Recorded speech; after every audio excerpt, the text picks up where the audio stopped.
በቅርብ ዓመታት በሀገሪቱ ትኩረት ከተቸራቸውና በኢንዱስትሪው መስክ ያለውን ምርትና ምርታማነት በማሳደግ ሂደት ውስጥ የማኒፋክቸሪንግ ዘርፍ ቀዳሚውን ስፍራ ይይዛል። በዘርፉ በአልባሳት፣ በቆዳ ውጤቶችና መሰል የምርት ስራዎች በመሰማራትም ሀገር የሰነቀችውን ራዕይ ከግብ ለማድረስ የበኩላቸውን አስተዋጽኦ እያበረከቱ የሚገኙ ብዙዎች ናቸው። ስራው በጣም ጥሩ ስራ ነው ማለት ከተሰራበት የሚገኝበት ስራ ነው።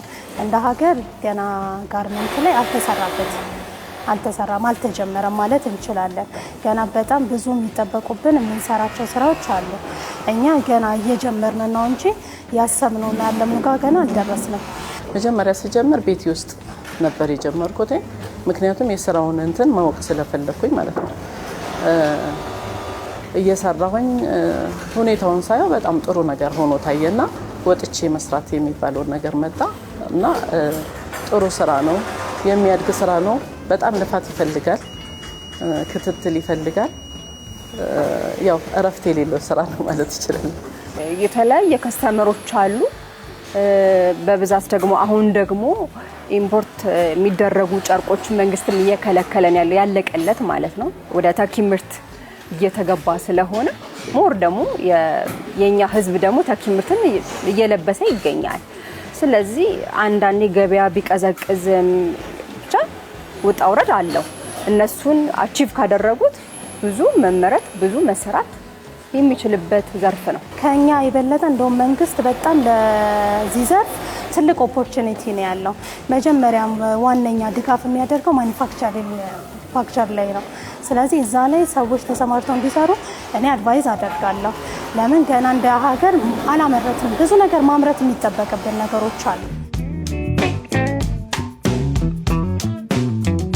በዘርፉ የተሰማሩ አምራቾችም ሀገሪቱ ያላትን ምቹ ሁኔታ፣ የገበያ ፍላጎትና የራስን መሻት መነሻ አድርገው የተለያዩ ሀገር በቀል ምርቶችን በማምረት ለገበያ እያቀረቡ ይገኛሉ።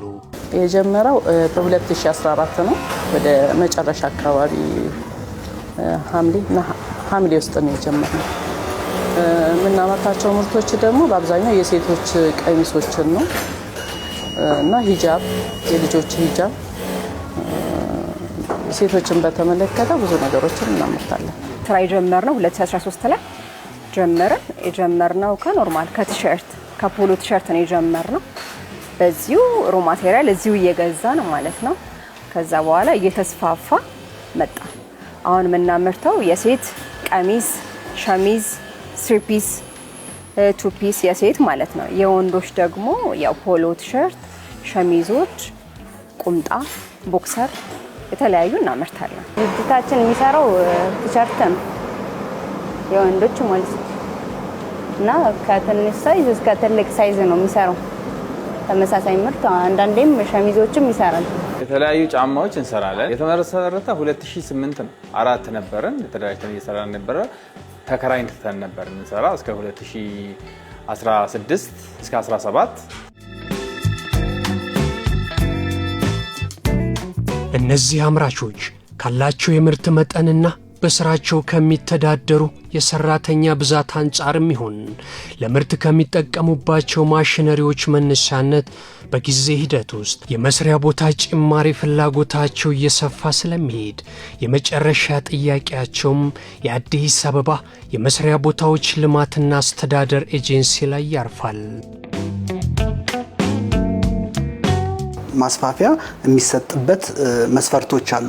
አንደኛ የቆይታ ጊዜያቸው 5 ዓመት ነው። አንድ ኢንተርፕራይዝ የመስሪያ ቦታ ተሰጥቶት በመስሪያ ቦታ የሚቆየው ለ5 ዓመት ነው። ከ5 ዓመት በኋላ ይሸጋገራል። ስለዚህ 4ኛ ዓመት ላይ ሲሆን ከ4 ዓመት በታች ሲሆን ማስፋፊያ መጠየቅ ይችላል። አንድ ኢንተርፕራይዝ ለምሳሌ 4 ዓመት ከ1 ወር ሲሆን ማስፋፊያ ተሰጠው። 4 ዓመት ላይ ማስፋፊያ ጥያቄ ካቀረበ ማስፋፊያ ተሰጠዋል። የቀረችውን 1 ዓመት የማስፋፊያ ጥያቄው ተመልሶለት እኛ መስሪያ ቦታ የሚቆይበት አግባብ አለ። 2 እዛ ላይ የምናየው ደግሞ ምንድነው ተጨማሪ ማሽን ስለመግዛቱ አንድ ማስፋፊያ የጠየቀ ኢንተርፕራይዝ ተጨማሪ ማሽን ገዝቷል ወይ፣ ተጨማሪ የሥራ ዕድል ፈጥሯል ወይ፣ ሶስተኛ ደግሞ በአካል ወርደን እውነት ጠቦታል ወይ። ያው ማስፋፊያ የምትሰጠው መጀመሪያ ሲደራጅ የተሰጠው የቦታ መጠን አለ። እየሰራ ሲጠባው በአይን እይታም ወርደታ ያለ ብዙ ምርቶችን አምርቶ ማሽኖች ገዝቶ ማሽኖች አንድ ቦታ ተከማችተው በቦታ ጥበት ምክንያት መስራት ማደግ የማይችልበት ሁኔታ መፈጠሩን ታረጋግጣለህ። በዚህ መሰረት እኛ ገምግመን የቋሚ ሰራተኞች ፔሮሉላ የምናይበት አግባብ አለ። ለምሳሌ ዛሬ ተደራጅቶ መስሪያ ቦታ የሰጠኸው ከ6 ወር በኋላ ነው የማስፋፊያ ጥያቄ ማቅረብ የሚችለው። ከ6 ወር በኋላ ተጨማሪ የስራ እድል ፈጥሬያለሁ፣ ተጨማሪ ማሽን ገዝቻለሁ፣ አሁን የሰጣችሁኝ የመስሪያ ቦታ ጠቦኛል፣ ማደግ እፈልጋለሁ ብሎ ማስፋፊያ ጥያቄ ካቀረበ እኛ የማስፋፊያ ጥያቄውን የምናይበት አግባብ አለ። አምራቾቹ የማስፋፊያ ጥያቄዎችን እንዲያቀርቡ ባስገደዳቸው የሥራ ቦታ አጠቃላይ ካላቸው የምርት ሂደት ጋር በተገናኘ በተለያዩ ችግሮች ተፈትነዋል። መጀመሪያ ስንሰራ ቤት ተከራይተን ነበር የምንሰራው። የኪራይ ወጪ ምናምን በጣም ቻሌንጅ ነበር የሚያደርገን በምንፈልገው ቦታ ላይ ራሱ ለመስራት እና ደግሞ በዛ ቦታ ላይ ደግሞ ሰራተኛን የማግኘት የተማረ ብቁ የሆነ ሰራተኛ ማግኘት አንችልም ነበር። ማስፋፊያ ጠይቄ ነበረ። ማስፋፊያው እስከሚልልኝ ድረስ ለምን ተከራይቼ አልሰራም የሚባል ነገር መጣና አጋጣሚ ያከራየን ቦታው ተፈለገ እና የተሰጠኝን ቦታ አካፍዬ ማሽኖችን ሰው ጋር ወስጄ ማለት ጀመርኩና ማሽኖች ምን ሆኑ ተበታተኑብኝ ማለት ነው። ከዛ ስራዎች ሲመጡ ደግሞ እኔ በእኔ አቅም የሚሰራ ስራ አይደለም እና አሳልፌ ለሰው ነበር የምሰጠው። የመጀመሪያ ቻሌንጅ የነበረው ያው ወጪ ነው። እሱን ለመክፈል በጣም ብዙ አይነት ነገር ውስጥ ነው የምትገባው። ኢቭን ከመበደርም ወደ ሌላ ነገር ውስጥ ትገባለህ። እሱን የመጀመሪያ ቻሌንጅ እሱ ነው። ገብቷል። ብዙ ወጪ ስላለ የሰራተኛ ወጪ አለ፣ የቤት ኪራይ ወጪ አለ፣ የመብራት አለ፣ የውሃ አለ። እነዚህ ሁሉ ወጪዎች ስትደምራቸው ካንተ ከምታገኘው ኢንካም ጋር ምንም አይገናኝም። የቦታ ችግር ነበረብን ማለት የቦታ ስፋት አልነበረውም። አሁን ቦታ ሰፊ ያገኘን። መጀመሪያ ችግራችን እሱን ነበር። እኛ በነበርንበት ቦታ ላይ አንዳንዴ የራሳችንን ዲዛይኖች እንወሳሰድ ነበረ። ያ በጣም ትልቁ ቻሌንጅ ነበር የነበረው። ሰው እኛ በራሱ ማምረት እየቻለ ግን ቦታችን ሁላችንም ግልጽና ጠባብም ስለሆነች በዛችው ቦታ ላይ ሁላችንም ነበር ስለምንሰራ አንዳችንን ነገር የመውሰድ የመወራረስ ያ ደግሞ ለገበያ ላይ ደግሞ የራሱ ሳይድ ኢፌክት አለው። መስራት እየቻልክ አቅም እያለ አሳልፎ ስራ መስጠት። እንደገና ደግሞ ማሽኖች እጄ ላይ የነበሩ ማሽኖች ራሱ ሰው ጋር ነበር ማስቀመጣቸው የነበረ ማለት ነው። ይሄ ነው ትልቁ ቻሌንጅ እና ስራ ለመቀበልም ድፍረት የለኝም። በቃ ባለኝ ነገር ነው የምቀበለውና ባለኝ ነገር ነበር የምሰራው። ከዛ በኋላ ደግሞ ወደ አቅርቦት ደግሞ ስንሄድ ደግሞ አቅርቦቱን በጣም የቀዘቀዘ ነበረ እዛ ያለው ማለት ነው። ማለት ሰው አላገኝም ነበረ፣ ከስተመር የለኝም ነበረ። ሎኬሽኑ ማለት ነው ሎኬሽን ማተር ያደርግ የለ ሎኬሽን የማይሆን ሎኬሽን ስለነበረ ከስተመር እንደፈለኩት አላገኝም ነበር። ዋናው እሱ ነው። እሱ ከስተመር ካሌለኝ ደግሞ መስራትም አልችልም፣ ወጪዎችንም ደግሞ ከቨርም ማድረግም አልችልም። የኔ ዋናው ቻሌንጅ ይሄኛው ነበር። እዚህ ስር ስንሆን የብድር አቅርቦት እናገኛለን፣ መታመኖች አሉ። ያንን እድሎችን ራሱ እዚህ ቦታ ላይ ማግኘት ችለናል። እዛ በራሳችን ስንሰራ ያንን እድል ትንሽ ይከብድ ነበረ ለማግኘት ማለት ነው። ኢንተርፕራይዞች በመንግስት መስሪያ ቦታ ሲሰሩ የሚደረግላቸው በርካታ ድጋፎች ይኖራሉ።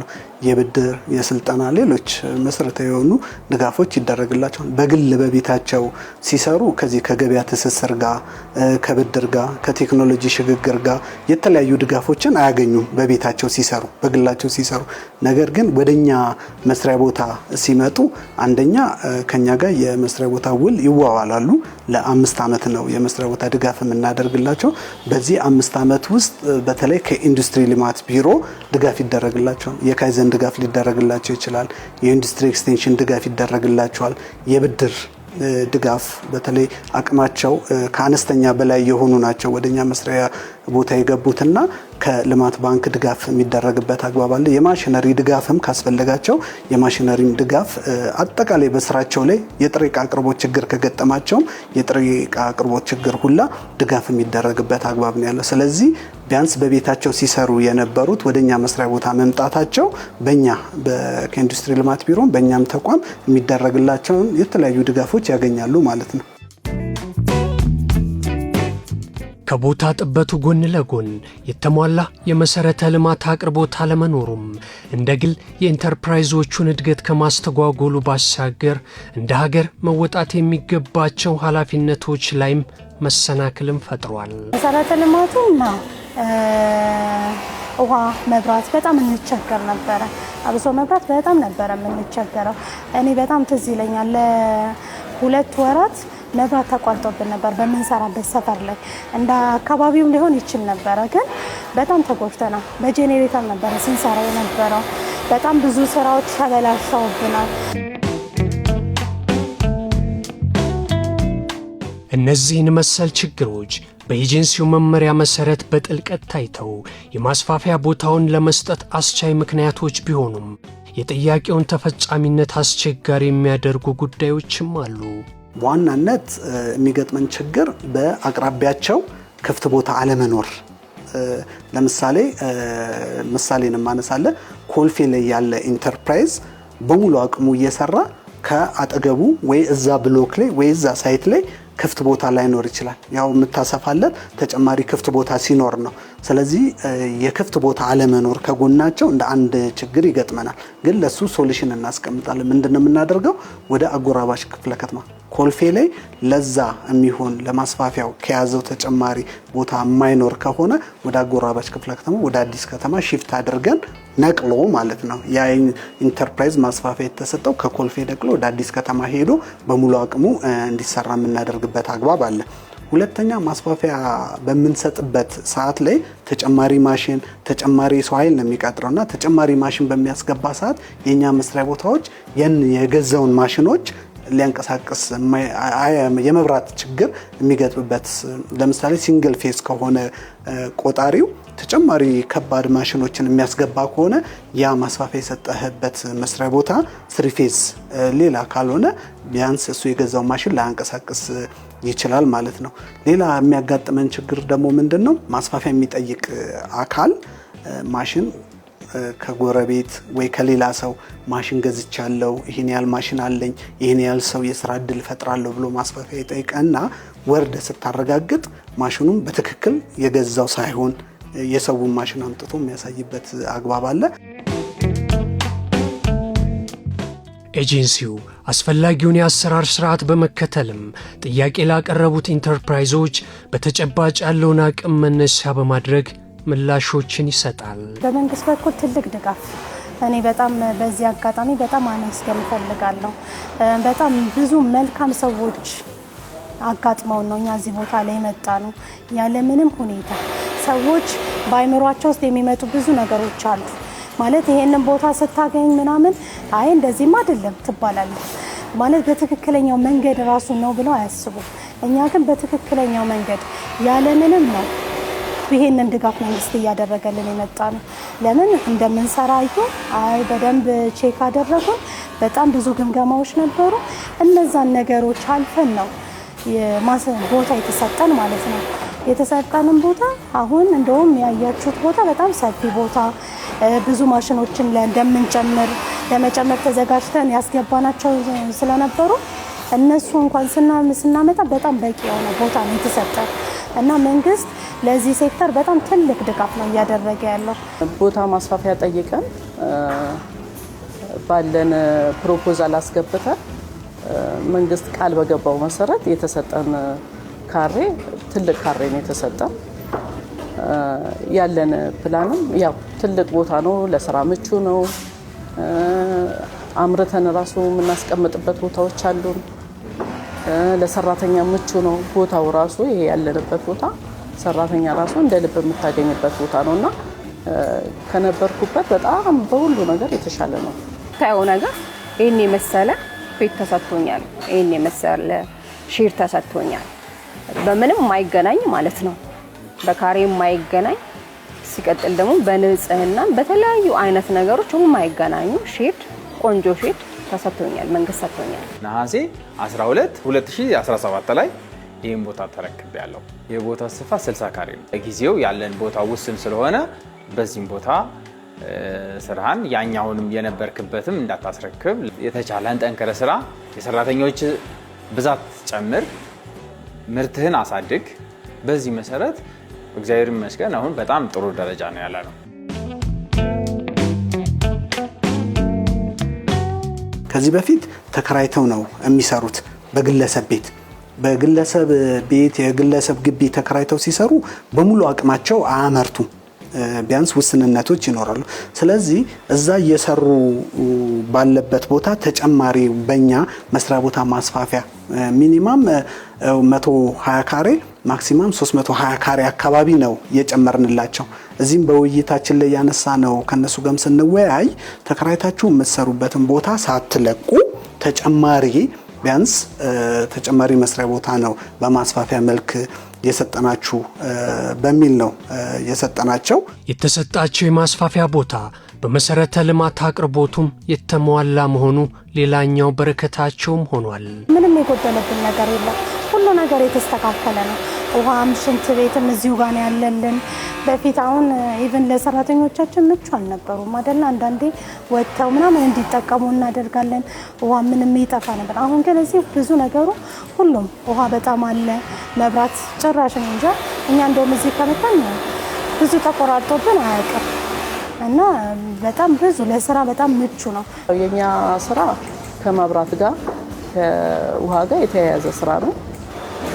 መብራት ላይ እስካሁን ድረስ ያው ቅርብ ጊዜ ቢሆን የሚገባ ነው። ቆንጆ ጥሩ ነው። በመብራት በኩል ብዙም የተቸገርንበት ነገር የለም። እንደ ኖርማል እንደ ማንኛውም ኢትዮጵያ የሆነ ጊዜ የሆነ ችግር ሊፈጠር ይችላል። እሱ እንደ ኖርማል ነው የምናስበው እና በውሃም በኩል ችግር የለብንም። ያለው ሁኔታ በጣም ጥሩ ነው። በውሃም በመብራትም የተለያዩ ቻሌንጆች ነበሩብኝ፣ ግን እሱን በሪከቨር የሚደረግ ስለነበረ እሱንም ጨርሼ ቆንጆ መሰረተ ልማት ያለበት ቦታ ስለገባሁት የተለያዩ የሚስተካከሉ ነገሮች ነበሩ። እሱን አስተካክዬ ይኸው እንደምታየው ስራዬን እየቀጠልኩ ነው ያለሁት። ለኢንተርፕራይዞቹ የተሰጣቸው የማስፋፊያ ቦታ ቀደም ብሎ የነበረባቸውን ችግር ከመቅረፉ ባለፈ አዳዲስ አቅም በመፍጠር በሀገሪቱ ብሎም በከተማ ኢኮኖሚ ላይ ሁለንተናዊ አበርክቶችን ለማሳረፍ አስችሏቸዋል። በመጀመሪያ ደረጃ ያው የስራ አጥ መቀነስ ነው ዋና እንትናችን ማለት ነው። የስራ አጥ በስሬ ቢያንስ ከነበሩት ሰራተኞች ከፍ ብለዋል። ሰራተኞች የስራ አጥ ቀንሻለሁ ብዬ አስባለሁ። በሁለተኛ ደረጃ ደግሞ ተተኪ ምርት ነው የምናመርተው ማለት ዶላራችን ውጭ እንዳይወጣብን እሱን ቀንሰናል ብዬ አስባለሁ። ብዙ ሰራተኛ ቀጥሬ ያለሁ በዚህ በክፍለ ከተማዬ ማለት ነው። በልደታ ክፍለ ከተማ ብዙ ሰራተኞችን አስገብቻለሁ። ሲቀጥል ደግሞ የተለያዩ አይነት ክፍያዎችንም እየከፈልኩ ነው ያለሁት። ከመንግስት ጋር የሚገናኝ ክፍያዎች ወጪዎችን ሼር እያደረኩ ነው። ከመንግስት ጋር ሼር እያደረኩ ነው ያለሁት። ቦታው ስናገኝ በቃ እቅድ ውስጥ ያስገባነው በቃ ሰራተኛዎችን በጥፍ ጨምረን ጥፍ የሆነ ምርት ለማቅረብ ከጥራትም አንፃር ማለት ነው። የነበሩኝ በተጨባጭ እኮ የነበሩኝ 6 ሰራተኞችን አብሹ ፔሮል ላይ ያሳያለሁ። ፔሮል የሚከፈለው 6 ሰራተኞች ናቸው። አሁን እኮ ወደ 22 ናቸው። ይሄ ማለት ልዩነት ነው። በጣም ልዩነት ነው ያለው። ጊዜ 3 ወር ነው። 3 ወር ነው የኔ ወደዚህ ሺፍት አደረኩት 3 ወር ነው። በ3 ወር ውስጥ ግን ይሄን አከል ቀጣዩ ግን ከዚህም በላይ ወደ 60 ሰራተኛ ለማሳደግ እፈልጋለሁ። ምርቶችን በመላው ኢትዮጵያ ማድረስ ተደራሽ እንዲኖር ማድረግ እፈልጋለሁ። በጫማ ብቻ መወሰን አልፈልግም። ቦርሳ ሊሆን ይችላል፣ የተለያዩ ነገሮች ከጃኬት ጓንት ሁሉ ነገር እንሰራለን። እችላለሁ፣ ችሎታው አለኝ። ግን ያው በቦታ ውስንነት ተወሰኝ ነበር። አሁን ግን እግዚአብሔር ይመስገን ጥሩ ነው። እኛ እዛች ቦታ ላይ ስንሰራ በውስን ቦታና በውስን የሰራተኛዎች ነበረ የምንሰራ የነበረው። አሁን ግን የሰራተኛ አቅማችንንም አብዝተን ትልቅ አድርገን ጨምረን ማሽኖችን ደግሞ አሁን አዘናል። የሚመጡ ማሽኖች አሉ እና እነሱን ደግሞ ማሽንም አሳድገን የኛም አቅም እያደገ ነው እየመጣ ያለው ማለት ነው። ለምን አሁን ቦታውን ስናየው በቦታው አቅም ልክ ነው መስራት ያለብን። እኛ አቅማችን ተገድቦ ነበረ። በጣም ብዙ መፍጠር እንችላለን፣ ብዙ መስራት እንችላለን፣ ግን ባለን ውስን ቦታ ላይ ነበረ ተገድበን የነበረው። አሁን ግን ብዙ ነገር ስለተመቻቸልን ብዙ የስራ እድሎችንም እየፈጠርን እንገኛለን። ከውጭ የሚገቡ ምርቶች እንደምናውቃቸው እንትናቸው ብራቸው በጣም ከፍተኛ ነው።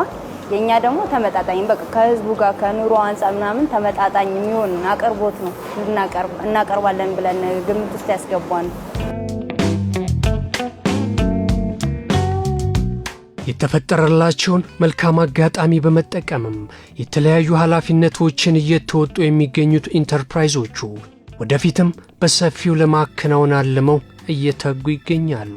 ድፍረት አለኝ። አሁን ማንኛውንም ስራ ቢመጣ የመቀበል አቅም አለኝ። ምክንያቱም ማሽኖች አሉኝ፣ ቦታው ለሰራተኛ ምቹ ነው።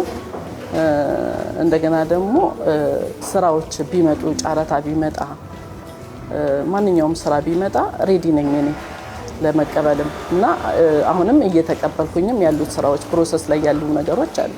በተኪነቱ ምንም ጥርጥር የለውም። ተኪ ምርት እናመርታለን። ወደ ውጭም ኤክስፖርት የማድረግ የአቅም ችግር የለብንም ወይ የጥራት ችግር የለብንም።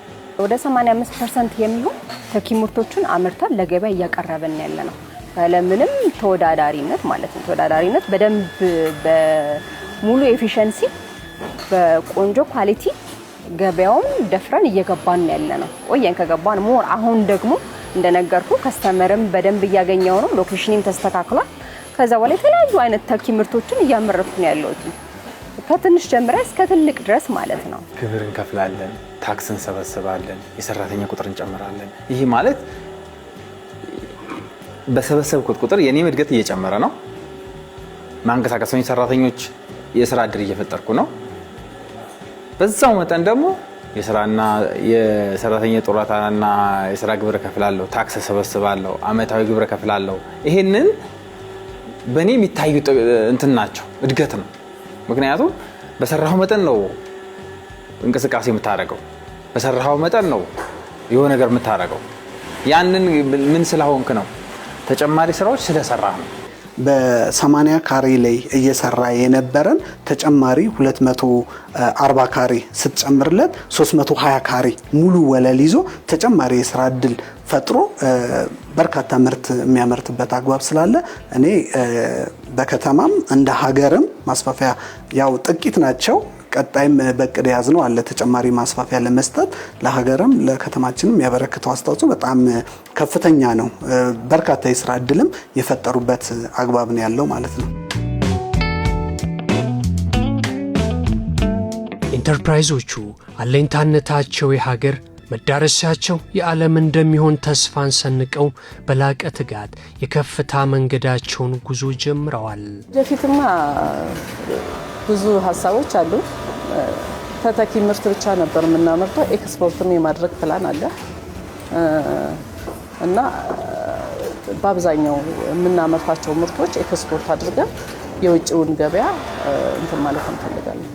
በደንብ በርትተን ከሰራን ሁሉ ቦታ ይገኛል። ያለፋል።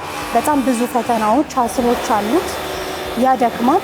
ግን ደግሞ ያንንም ተወጥተን እያለፍን ነው። እንደ ኢትዮጵያ ብዙ ነገር ማድረግ እንደሚገባን ማለት ነው። ስለዚህ ለውጪ የሚመጡ እቃዎችን አስቀርተን እኛ የራሳችንን ሀገራዊ ምርቶችን በጥሩ ነገር ለሀገራችን ማቅረብ እንደሚገባል። 25,000 ብር ነው መነሻ ነበረኝ። አሁን ወደ 1.8 ካፒታል አለ። ይሄን የድርጅቱ እድገት ነው የሚያሳየው። ድርጅቱ እያደገ ነው። በቂ የሆነ ስራ የሰውን ፍላጎት ጊዜውን የሚፈልገው አይነት ምርት ለማምረት እየሞከረ ነው። ይሄን ባረከ ቁጥር ደግሞ ምን ይሆናል? እየጨመረ ትመጣለህ። የመስሪያ ቦታዎች ልማትና አስተዳደር ኤጀንሲ የተቋቋመበት የራሱ የሆነ ዓላማ አለው። በከተማችን ውስጥ ያሉ የመስሪያ ቦታ ችግር ያለባቸውን ኢንተርፕራይዞች፣ አምራች ኢንዱስትሪዎች የመስሪያ ቦታ ችግራቸውን መቅረፍ ነው በዋናነት። ስለዚህ ከባለድርሻ አካሎቻችን ተደራጅተው የሚመጡ ቅድም እንዳልኩ ከስራ ክህሎትም ሊሆን ይችላል፣ ከኢንዱስትሪ ልማት ቢሮም ሊሆን ይችላል፣ ከአርሶ አደርና ከተማ ግብርና ተደራጅተው የሚመጡ የመስሪያ ቦታ ችግር ያለባቸው በርካታ አካላትን የመስሪያ ቦታ ችግራቸውን እየቀረፍን ነው ያለ ነው። በ2017ም በርካታ የመስሪያ ቦታ የማስተላለፍ ስራ የሰራንበት አግባብ አለ። እዚህ ጋር በደንብ መታወቅ ያለበት ከዚህ በፊት ይነሱ የነበሩ ጉድለቶች ከማስተላለፍ ጋር ተያይዞ የነበሩ ችግሮች ነበሩ። እሱን አሁን የቀረፍንበት አግባብ ነው ያለው። ስናስተላልፍ ፍትሃዊ በሆነ መንገድ የተለያዩ አካላት በተገኙበት የሚዲያ ሽፋን የህዝብ ግንኙነት ስራዎች በመስራት በእጣ እንዲተላለፍ ያደረግንበት አግባብ ነው ያለው። አሁንም በዚህ በጀት ዓመት 5 ዓመት የሞላቸው የመስሪያ ቦታ እየለቀቁ ያሉበት አግባብ ነው ያለው። በርካታ ክፍት የሆኑ ሊተላለፉ የሚችሉ በርካታ መስሪያ ቦታዎች አሉን እጃችን ላይ ማለት ነው። ስለዚህ አሁንም ተደራጅተው ህጋዊ በሆነ መንገድ ተደራጅተው የሚመጡ ኢንተርፕራይዞችን በማስፋፊያ መልክ የሚመጡትንም የመስሪያ ቦታ ዝግጁ አድርገን መሰረተ ልማት የተሟላለት የመስሪያ ቦታ ያዘጋጅንበት አግባብ ነው ያለው። ስለዚህ ዛሬም ነገም ወደፊትም እንደ ኤጀንሲ በከተማችን ውስጥ የመስሪያ ቦታ ችግርን ለመቅረፍ ፍትሃዊ በሆነ መንገድ እንዲተላለፍ ለማድረግ ጠንክረን እንሰራለን ማለት ነው።